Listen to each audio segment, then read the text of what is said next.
తెలంగాణలో సామాజిక కార్యకర్త గాదె ఎన్నయ్య రిమాండ్ రిపోర్ట్లో ఎన్ఐఏ కీలక విషయాలను వెల్లడించింది. కేవలం సామాజిక సేవే కాకుండా తెర వెనుక దేశ భద్రతకు ముప్పు కలిగించేలా పెద్ద ఎత్తున కుట్రలు పన్నారని ఎన్ఐఏ కోర్టుకు సమర్పించింది.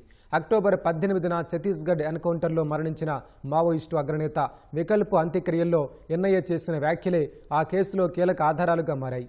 సుమారు 200 మంది సమక్షంలో అమరుల బంధుమిత్రుల సంఘం పేరిట నిర్వహించిన సభలో ఎన్నయ్య అత్యంత వివాదాస్పద ప్రసంగం చేశారని ఎన్ఐఏ పేర్కొంది. దేశంలో విద్వేషాలు రెచ్చగొట్టి మావోయిస్టు భావజాలాన్ని ప్రజలోకి బలంగా తీసుకెళ్లాలని పిలుపునిచ్చారని తెలిపింది.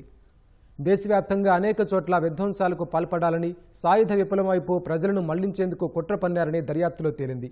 గాదె ఎన్నయ్య కేవలం ప్రసంగాలకే పరిమితం కాకుండా నిషేధిత మావోయిస్టు పార్టీకి లోపాయకారిగా సహకరిస్తున్నారని ఎన్ఐఏ ధృవీకరించింది. మావోయిస్టు పార్టీకి ఆర్థికంగా బలం చేకూర్చేందుకు పెద్ద ఎత్తున నిధులు సేకరించి పంపిస్తున్నట్లు గుర్తించినట్లు కోర్టుకు వివరించింది. నవంబర్ 24న నమోదైన ఈ కేసు దర్యాప్తులో భాగంగా సేకరించిన సాక్ష్యాలను బట్టి ఎన్ఐఏను రిమాండ్కు తరలించాలని కోరింది.